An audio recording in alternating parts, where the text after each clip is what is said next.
Bienvenue dans les conversations d'entraînement en français.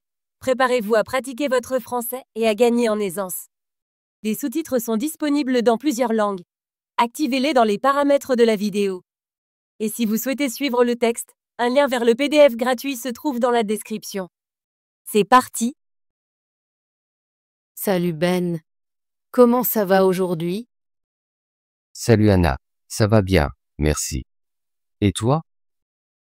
Ça va bien. Je pensais justement à l'achat en ligne et aux risques qui l'accompagnent. Aimes-tu faire des achats en ligne? Oui, j'aime ça. J'achète souvent des vêtements et des livres sur Internet. C'est facile et pratique. Mais je sais qu'il y a des risques et des fraudes dont il faut se méfier. C'est vrai. J'ai entendu des histoires de personnes qui perdent de l'argent en achetant en ligne. Je veux te parler de ces risques et de la façon dont nous pouvons les éviter. Je suis d'accord. Il est important de rester en sécurité quand on fait des achats en ligne. Quels risques connais-tu? Je sais que certains sites ne sont pas réels. Ils ont l'air bien, mais ce sont des arnaques. Les gens paient pour des articles, mais ne les reçoivent jamais. Oui, j'en ai entendu parler. Parfois, les articles sont très bon marché et il est difficile de croire ce prix. Cela peut être un signe d'escroquerie. Un autre risque est que nos informations personnelles peuvent être volées. Quand on achète en ligne, on donne notre nom, notre adresse et notre numéro de carte de crédit. Si un site n'est pas sécurisé, ces informations peuvent être piratées. C'est effrayant. J'essaie toujours d'utiliser des sites sécurisés, mais je ne sais pas trop comment vérifier si un site est sûr. Tu peux chercher HTTPS dans l'adresse du site. Le S signifie que le site est sécurisé. Vérifie aussi s'il y a un symbole de cadenas dans la barre d'adresse. D'accord, je m'en souviendrai. Et qu'en est-il des faux produits?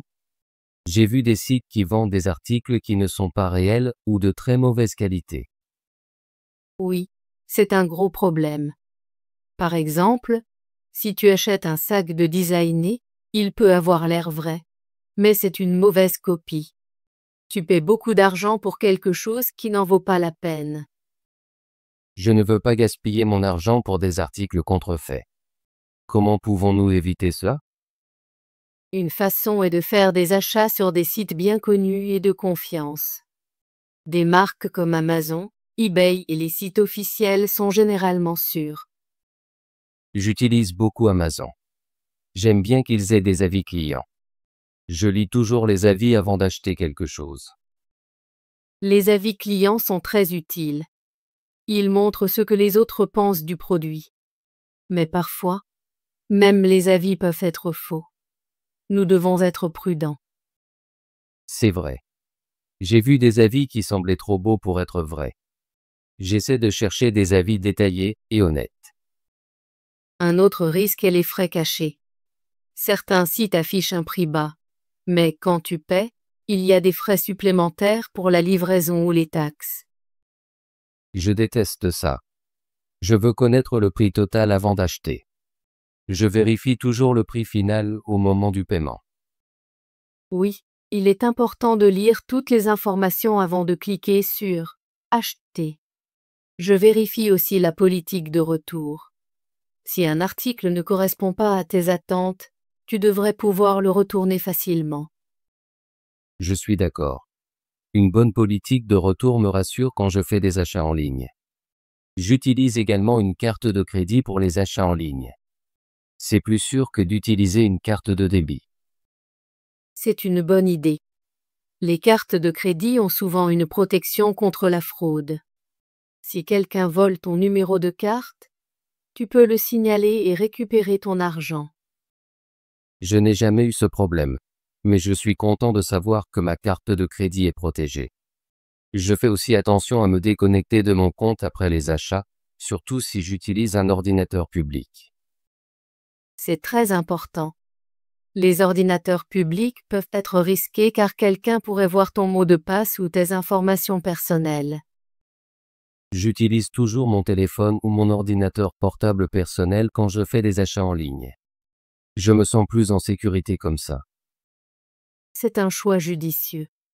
J'évite également de faire des achats sur le Wi-Fi public. Parfois, le Wi-Fi public n'est pas sécurisé et les pirates peuvent voler tes informations. Je ne le savais pas. Je ferai plus attention en utilisant le Wi-Fi public. J'essaierai d'utiliser mes données mobiles à la place. C'est un bon plan. Je vérifie aussi régulièrement mes relevés bancaires pour voir s'il y a des frais étranges. Je fais ça aussi. Il est important de vérifier son compte souvent pour s'assurer que tout est normal. As-tu déjà eu une mauvaise expérience avec les achats en ligne? Oui, une fois j'ai commandé une chemise, et elle n'était pas la même que sur la photo du site. Elle était beaucoup plus petite et de mauvaise qualité. J'ai dû la retourner et payer les frais de port. C'est frustrant. J'ai eu une expérience similaire avec une paire de chaussures. Elles avaient l'air super en ligne, mais quand elles sont arrivées, elles n'étaient pas du tout confortables. J'ai appris à faire attention après ça. Maintenant, je vérifie toujours le tableau des tailles et je lis très bien la description du produit. Moi aussi. Je cherche également des sites qui offrent des retours gratuits. Cela me rend plus confiante quand je fais des achats. Les retours gratuits sont un grand plus. J'aimerais que tous les sites aient cette politique. Parfois, je compare aussi les prix sur différents sites avant d'acheter. Je veux m'assurer d'obtenir la meilleure offre. C'est une idée intelligente. Je vérifie souvent 2 ou 3 sites pour le même article. Cela prend un peu plus de temps, mais ça en vaut la peine. Je suis d'accord. Je veux dépenser mon argent judicieusement. Je m'inscris aussi aux newsletters de mes magasins préférés. Ils offrent souvent des réductions et informent des ventes. Je fais ça aussi. Mais je fais attention à ne pas donner trop d'informations personnelles. Je ne partage que ce qui est nécessaire. Oui, je ne donne que mon adresse email et mon nom. Je ne partage mon numéro de téléphone que si c'est vraiment nécessaire. C'est prudent. Parfois, les sites demandent trop d'informations. Si un site semble suspect, je n'y fais pas mes achats. Je ressens la même chose. Je fais confiance aux sites qui ont des informations claires et une bonne politique de confidentialité. Je lis toujours la politique de confidentialité avant de m'inscrire à un compte. C'est une bonne habitude. Cela t'aide à savoir comment tes données seront utilisées. J'utilise aussi des mots de passe forts pour mes comptes en ligne.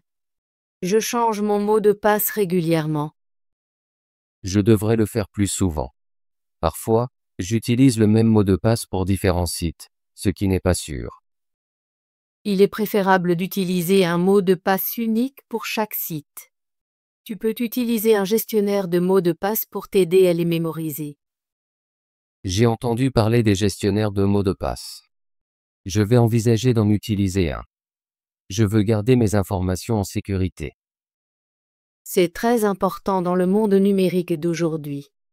Dans l'ensemble, je pense que les achats en ligne sont très pratiques, mais nous devons être prudents face aux risques. Je suis d'accord. J'adore la facilité de faire des achats depuis chez moi, mais je garde toujours la sécurité à l'esprit. Quels conseils as-tu pour des achats en ligne sécurisés? D'abord, fais toujours des achats sur des sites sécurisés. Cherche HTTPS et un symbole de cadenas. Ensuite, lis les avis clients et vérifie la politique de retour.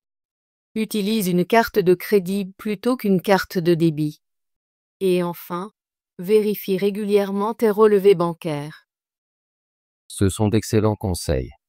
Je veillerai à les suivre chaque fois que je fais des achats en ligne. J'aime aussi demander des recommandations à mes amis. Parfois, ils me parlent de bons sites que je n'ai jamais essayés. C'est une bonne idée. Je demande souvent à ma sœur où elle fait ses courses. Elle connaît beaucoup de sites sûrs. Je pense qu'il est important de partager des informations sur des achats sûrs. Cela aide tout le monde à rester informé. Oui, nous devrions nous aider les uns les autres. Je me sens plus confiant dans mes achats en ligne quand je sais que je fais attention. Moi aussi. J'aime faire des achats en ligne, mais je garde toujours à l'esprit les risques. C'est comme un jeu. Il faut être malin pour éviter les arnaques. C'est une façon amusante de le dire. Je suis d'accord. Je veux gagner le jeu des achats sûrs. Fais-tu des achats en personne ou fais-tu uniquement des achats en ligne? Je fais les deux. Parfois, je vais dans un centre commercial pour essayer des vêtements, mais j'aime aussi la commodité des achats en ligne. J'aime faire des achats en personne pour certains articles, comme des chaussures. Je veux voir et toucher le produit et avant de l'acheter. C'est un bon point. Pour des choses comme l'électronique, je lis parfois des avis en ligne, mais j'achète en magasin. Je pense qu'un mélange des deux méthodes d'achat est le meilleur. Tu peux comparer les prix et la qualité. Je suis d'accord. J'utilise les achats en ligne pour trouver les meilleures offres, puis je vérifie l'article en magasin si je peux. As-tu déjà retourné un article que tu as acheté en ligne? Oui, j'ai retourné quelques articles. C'était facile parce que le site avait une bonne politique de retour. Ils m'ont envoyé une étiquette d'expédition et j'ai renvoyé l'article. J'ai aussi fait ça. Une fois, j'ai retourné une robe qui ne me va pas bien. Le remboursement est arrivé rapidement, ce qui m'a rendu heureux. C'est bon à entendre. Un processus de retour simple rend les achats en ligne moins risqués. Je lis toujours la politique de retour avant d'acheter quelque chose. Cela m'aide à savoir à quoi m'attendre si je dois retourner un article. Je fais pareil. C'est une partie de la stratégie pour être un bon acheteur. Je pense que les achats en ligne vont continuer à croître. De plus en plus de gens utilisent Internet pour acheter des choses. Oui, c'est très populaire. Beaucoup de jeunes préfèrent faire leurs courses en ligne parce que c'est rapide et facile. Je suis d'accord. J'utilise mon téléphone pour faire des achats quand j'ai du temps libre. C'est beaucoup plus simple que d'aller dans un magasin. Je fais parfois des achats pendant que je suis dans le bus ou en attendant dans une file. Cela utilise bien mon temps. Les achats en ligne sont pratiques, mais nous devons toujours nous rappeler de faire attention. Je garderai tes conseils à l'esprit chaque fois que je fais des achats. Merci de les avoir partagés avec moi. De rien, Ben. Je suis contente que nous puissions parler de ce sujet important. Je me sens plus informée et confiante concernant les achats en ligne maintenant. Moi aussi, Anna. J'apprécie les achats en ligne, mais je sais que je dois être malin pour éviter les arnaques. Aidons-nous toujours à rester en sécurité lorsque nous faisons des achats. Oui, je suis d'accord. Nous devrions partager des informations sur de bons sites et de nouvelles offres. Je vais parler à ma sœur de notre conversation. Elle apprend aussi à faire des achats en ligne. C'est une excellente idée. Je partagerai aussi ce que j'ai appris avec mes amis. Ensemble, nous pouvons rendre les achats en ligne sûrs et agréables. J'attends avec impatience notre prochaine sortie shopping, que ce soit en ligne ou en personne. Merci pour cette agréable conversation, Anna. Merci, Anna. J'ai aimé notre discussion sur les achats en ligne et la sécurité. Passe une bonne journée. Toi aussi, Ben. À bientôt. Bravo! Veux-tu pratiquer ton français et devenir plus fluide? Abonne-toi et active la cloche de notification pour ne rien manquer de nos conversations gratuites en français. À bientôt dans la prochaine vidéo.